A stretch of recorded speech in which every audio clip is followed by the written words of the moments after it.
Welcome to the Parsha Perspective. Each week, we will delve deep in a weekly Torah portion to find a practical and insightful way to enhance your daily life.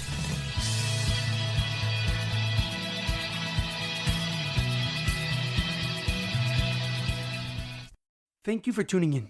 My name is Rabbi Shalom Yemini, and each week we will look into the weekly Torah portion to find practical and insightful ways to enhance your daily life. This week's Parsha Perspective is in loving memory of Edward Ben Efraim, Shlomo Ben Edward, and Yirachmiel Daniel Ben Gedalia. May their souls be uplifted and may their memories be a blessing. This week's Parsha Perspective is in honor of the Refuah Shlema, the complete and speedy recovery of HaRav Amitai ben Shoshanna and Shaul ben Berta. This week's Torah portion is Parshas Vayetze, Does Love Conquer All? Our Parsha begins with Yaakov Avinu fleeing Beer Sheva to escape Esav's anger and rage. Because he stole his blessings, Esav wanted to kill Yaakov, and Yaakov ran away to Charan, and on the way there, he rests overnight on the future home of the Beis Mikdash, Har HaMoriah. He dreamt of a ladder reaching from the heavens to the ground, with angels ascending and descending it. And God then appeared to Avram and told him that he would give the very land he is sleeping upon to his children and guard him until he returns to his father's house in Canaan. The following morning, Yaakov woke up and recognized this mountain's holiness and named it Beis Kel, the house of God. Yaakov continued his journey to Charan, and when he arrived in Charan, he saw Rachel, Lavan's youngest daughter and cousin, by the city well with her father's sheep. But a large rock blocked access to the well's opening. So Yaakov single-handedly rolled off the massive stone that sat on top of the well and gave water to her sheep. Rachel ran home to her father and told him that his nephew had come to town, and Lavan went outside to greet Yaakov and invited him to stay the night. Lavan also offered Yaakov a job of tending to his sheep and cattle. And then when he asked him what he would like as payment, Yaakov answered that he wished to marry his youngest daughter, Rachel. And Lavan replied that he must work 7 years in exchange for her hand in marriage.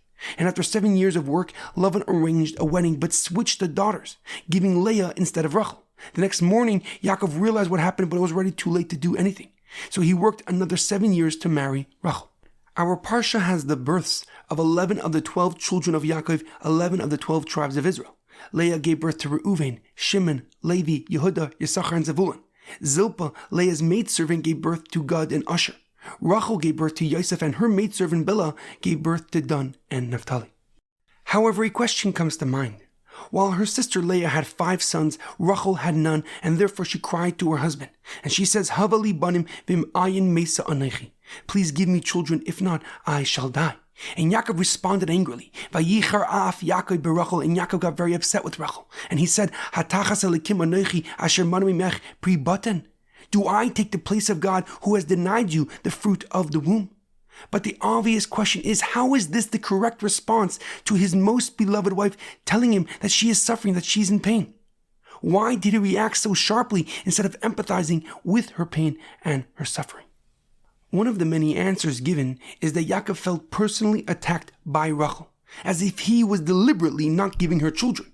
And since Rachel said, give me children, directly blaming him for her infertility, he responded, I am not God, nor am I to blame for your infertility. And in actuality, there was nothing Yaakov wanted more than to have children with Rachel. And we see this from the fact that when Rachel gave birth to her son Yosef, Yaakov loved him more than the rest and treated him like a firstborn son. However, the Orach Chaim HaKadosh Rav Chaim Ibn Attar, a Moroccan commentary, gives a deeper and more profound explanation. He writes that Yaakov responded sharply because he felt that Rachel wanted to have children with him for the wrong reason. The pasuk first says that Rachel was jealous of Leah and her 5 sons, and then recounts that she said to Yaakov, please give me children or I shall die. The Orach Chaim HaKadosh writes that Yaakov knew that Rachel was extremely jealous of Leah and her children, and he felt that she only wanted children because of her sister's sons. And therefore Yaakov responded that he was in no way inhibiting or blocking her ability to have children. And yet it angered him that it seemed that she did not want to have children with him because of their love and connection, but rather because her sister was giving Yaakov many, many sons. And therefore Yaakov was upset and inquired of Rachel, what is the real reason and underlying reason you want to have children with me? Is it because of our deep connection and deep devotion to each other? Or is it because you are jealous of Leah because she has given me many sons? And we see that Rachel answers Yaakov in the next pasuk. She tells Yaakov to marry her maidservant Bilhah, and this was the custom and tradition of that time, that a wife who could not have children would give her maidservant to her husband in the hopes that the blessings would come upon her as well, as Sarah Imenu did with Avraham by giving her maidservant Hagar, and then Avram and Hagar having their son Yishmael. So if Rachel was just jealous and envious of Leah, she wouldn't want Yaakov to marry and have any more children. But since she truly wanted to have children with Yaakov, because of their deep and profound connection with each other, having other children is inconsequential and irrelevant to their profound and deep relationship.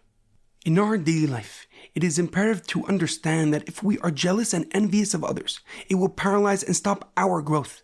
For jealousy urges and forces us to define ourselves by other people, not by who we truly are. And this is both detrimental and harmful to our development, as it leads us on a path that is not our own. However, aspiring to grow and achieve like someone else can give us the motivation and necessary drive to begin our journey, to propel us to focus and concentrate on finding our uniqueness and purpose in this world. There is an amazing quote about jealousy. To cure jealousy is to see it for what it is, a dissatisfaction with yourself. Have a great weekend and good Shabbos.